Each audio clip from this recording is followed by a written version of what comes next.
Hello and welcome back to Adelphi University's Human Performance Lab. Today I'm going to be showing you how to work through our hydrostatic weighing system. So behind me over here we've got our computer. Now that holds our software. That's what we're going to be using to input all of the data we get from our test. And of course over here we have our hydrostatic weighing tank. This is where our subject will be submerged. We've got our swing over here hooked up to our very calibrated scale. That will be used to get our measurements. Now, before we get started with any kind of testing whatsoever, even the patient orientation, we have to do things a few hours in advance. So usually in the morning we come on to make sure that the level of the water is high enough in the tank to allow our subject to fully submerge when they're sitting on the swing. If the water level is too low, it makes it very difficult for them to bend over far enough in a more comfortable manner so they get all of their air out. So we just make sure those levels are high enough to allow them to do that. On top of just the water levels, we have to check the water chemistry. So we do that using our little test strips here. They're very simple. You get this at any pool store, anywhere that sells any kind of pool equipment. You can even order them on Amazon. Now, these are going to be testing for our pH, our alkalinity, and our free chlorine levels. If any of those are out of whack, we have to adjust them before the test. Now, we're going to add the chemicals, and after adding those chemicals, we have to check them after at least 30 minutes. So after 30 minutes of adding those chemicals, we would take another strip, test it, check it against our tube, and if we're all good, we can go ahead and begin testing. If they need to be adjusted again, of course, we cannot begin our test. We want to make sure that this is absolutely as safe as possible for our subject being tested. Now, once everything else is in order, we can go ahead and get started walking our patient through the orientation. All right, perfect. Now that our tank water is all checked out and the chemicals are in line, we're going to go ahead and turn off our pump. So we want to make sure that our filter system is not running during the test so that it doesn't cause extra surface agitation on the water. Any kind of displacement of the water will, of course, skew our data. Because this test is based on density and displacement, we want to make sure that we're keeping that only to what the subject is displacing. Now, I want to just run through a checklist of things that we've got set up here. So over here you see our scale. Now, our scale is going to move anytime weight is being placed on that swing. So we're going to make sure that it's set to kilograms rather than pounds, and we'll just go ahead and give it a little bit of a test. So I'll come over to our swing and I'll put a little pressure. Just make sure that's lighting up, okay? So you're going to see those numbers starting to change, and when I release, we should come back to 0. All right. So other than just testing the scale to make sure that it's reading, we're going to test our little remote here. I'm going to go ahead and hit tear just to make sure that it zeroes out once again, and so we know our remote's doing okay. Now, for our subject, we're going to need our PFT, our pulmonary function test. So this is our Astra 300 spirometer. If you're looking to see how that test is run, please check out our previous video on how to cal and how to actually run through a test with that spirometer. Of course, you need your nose clip to run that test as well. And now moving on to our hydro equipment. So this here is just a weight belt. Now, this is just simply to help us keep our butts down in the seat a little bit better. A lot of people tend to lift their butts out of the seat when they're curling over during this test. So this is going to be placed on our client to make sure that that is kept to a minimum. Of course, any kind of movement on that seat or off of that seat is going to change the weight of the individual, and so we like to keep them as firmly as possible on that seat. Now we've got our computer on, our scale is working, we're taking our patient through a spirometry test, and we've got our weight belt all set up. So from there, we're going to go ahead and show you how to get this client set up and ready for our test. All right, so now that we've got all the equipment that we need set up, I'm going to take a walk through the programs and the apps that we need to use on our computer over here. So if you come look, We're going to go ahead and open WaterFat 2, use this one. And there's a few things that we need to change over here. The first thing being the density of water. Now I just took a look and the temperature in the pool is 35 degrees Celsius. So we have our water density conversion table over here on the wall. 35 degrees is 0.99406. So we're going to go ahead and change that 99406 and I'll just drag that down the whole column. The next thing we're going to change is his FVC. Now the FVC I got before doing the pulmonary function test. Again, if you need to see how that's done, check out our previous video on how to run a pulmonary function test. So FVC is 4.4, and I'm just going to drag that all the way down. And finally, we're going to go ahead and change his dry weight, and that was 195 pounds. Great. So take a look over here where we see RV. Now we're going to have to use that in the other program that we're using here. So if you come back to our desktop screen and you see TurboFit 511, we're going to go ahead and open that one up.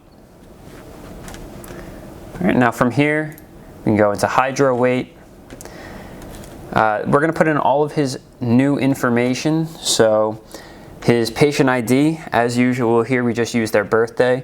So that's going to be 10/25/1996. His name is Ryan, and his last name is McGregor. Date of birth, 10/25/1996. Again, he weighs 195 pounds and he's 6'1". So we're going to go 73 inches. Okay, now you can come over here and you see where it says pounds, inches. We could just switch that over to kilograms, centimeters. That's going to be important later on in the test when we're using this remote here to post the numbers that we get on the scale onto the computer. So this is where I was talking about that number becoming important, where we're entering the residual volume. So to get back, we just go ahead and click on that little box, come back to our Excel document, and we'll look here, 1056. So we just have to place a decimal place there, and that's going to convert to 1.056. Okay, so basically we're moving the decimal place 3 places to the left, from 1056 to 1.056.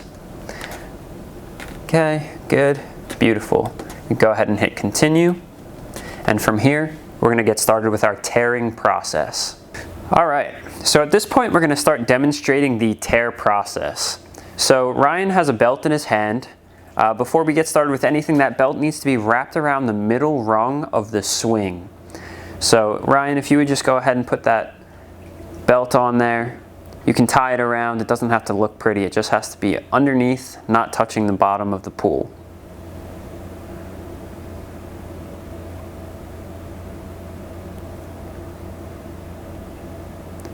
Beautiful. So he's just looping it through. He's going to pull it nice and tight and then go ahead and clamp that down. So as soon as that's clamped down, we're going to ask our subject to move to the back of the pool and we're going to start the tear process.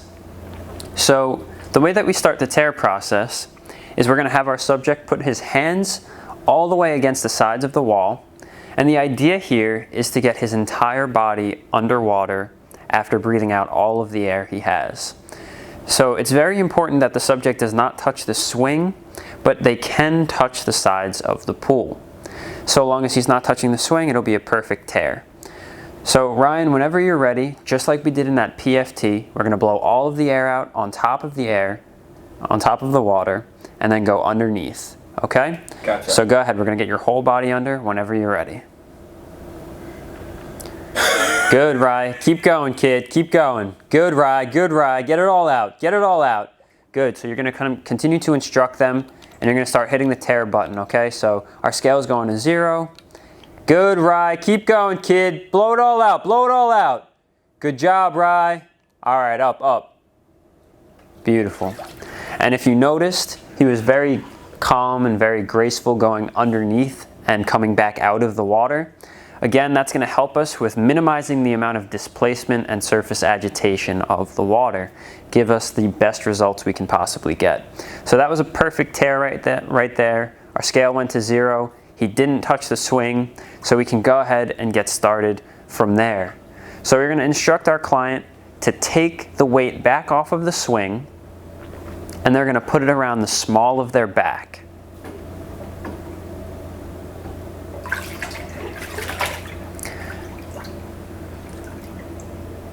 So Rye, if you would turn around just for a second to show us that. All right, so that weight is going right in the bottom swell of his back. All right, so it's just got to go on comfortably. It doesn't have to be insanely tight. Again, that's just to help him stay down in the seat. Thank you, Rye. All right, so after that, we'll just ask them to tuck in the extra string over there into the belt somewhere so it's not flopping around. And then we can have our client come around to the front of the swing and get situated. Okay, so the way that we're going to do this is we're going to have the shoulders in front of the bars. We're going to wrap our arms around the side, and we're going to grab onto the bottom of the swing with our hands. After that, we're going to wrap our feet up and underneath us, and that's going to help us make sure that our hands and our feet do not touch the sides of the pool. So now that the tear process is all complete, we're going to come over to the computer one more time, and we're just going to hit continue on this software here. All right, so that's going to take us to this little screen here. Now the way this is going to work is every time he goes under the water, I'm going to wait for our number on the scale to stabilize. When the number on the scale stabilizes, I'm going to go ahead and hit print. And now when I hit print, it's going to pop up on the screen right here where it says H2O weight. So we're going to describe how to run this test to Ryan, and then we're going to get started with our first few trials. Okay, so Ryan, just like we did in the tear before, what you're going to do is you're going to wrap your hands around and feet up and underneath you. You're going to breathe all of that air out on top of the water, and then you're going to go under as gracefully as you can. Continue to blow out that air when you're under the water, and when I tell you to come back up, you can come back up. If you absolutely have to come back up before then, that's okay too. All right, we're going to go between 5 and 8 trials depending on how well the numbers come out. Okay. Okay, beautiful. So it's at the client's discretion. Whenever they're ready to get started, they can go ahead. We'll grab onto our remote, and like I said, Ryan, whenever you want, go ahead and start with the trial.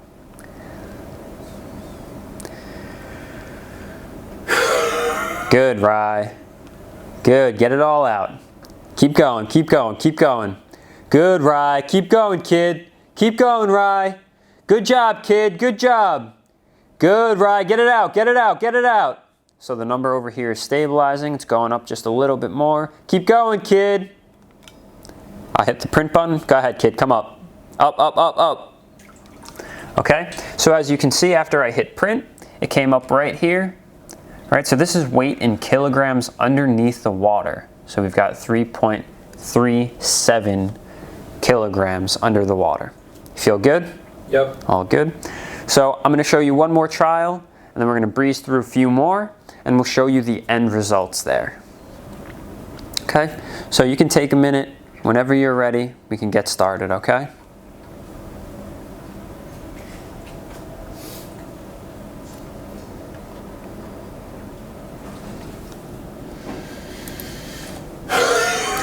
Good, Rye. Get it all out, kid. Good. Keep going. Keep going. Good job, Rye. Keep going, kid. Keep going. Good, Rye. Good. Good job, Rye. Keep it up. Keep it up. Keep it up. Good. A little more. A little more. A little more.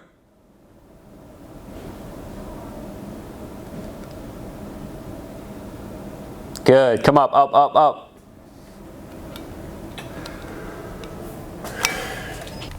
So that wasn't a very good trial.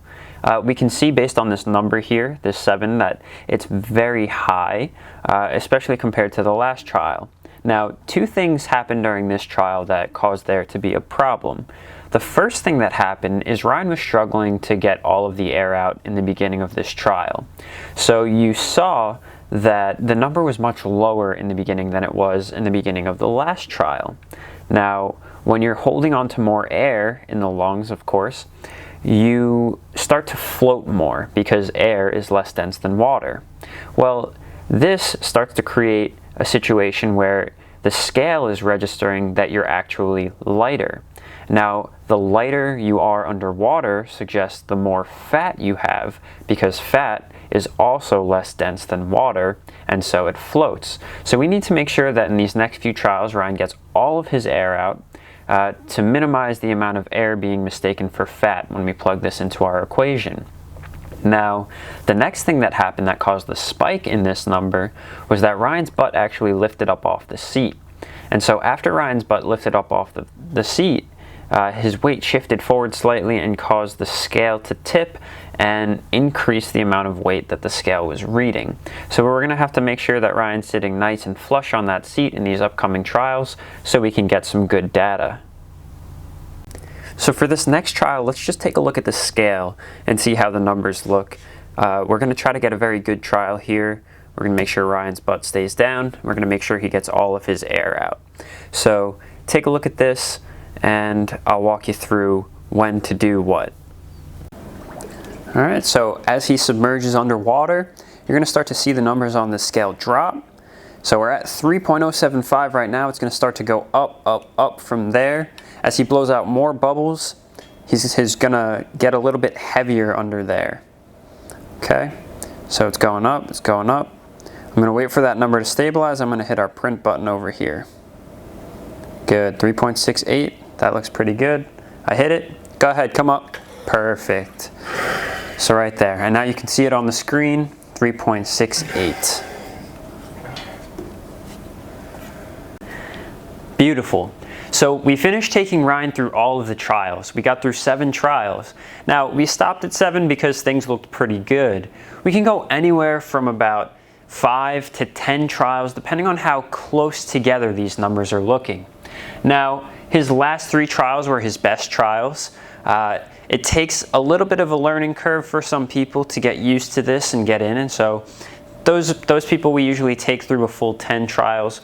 Ryan's done this many times before, so his numbers were good. His trials looked good. He appeared to get all of the air out. He was very comfortable, and so we're going to pick the last 3 trials. So I'll show you right here. The last 3 trials of his test to average out. Now, if you notice, I simply took all of the numbers we got from TurboFit, the thing that I was pressing print on and popping up on the screen. I just took all of those numbers and plugged them right into our Excel document. So these are the 3 that we want to worry about here. So the way that we're going to change this is we're going to come down to our formula here. Okay, so this is a pre-made formula in our Excel template. We're going to go ahead and hit average, and we want our J6, J7, and J8. Go ahead and hit enter, and we find that his body fat percentage averages out to 21.3. So upon getting that average, we can go ahead and print that out and give it to our client. So that's how we run our hydrostatic weighing tests here at Adelphi University's Human Performance Lab. I hope you learned something today, and I hope to see you next time.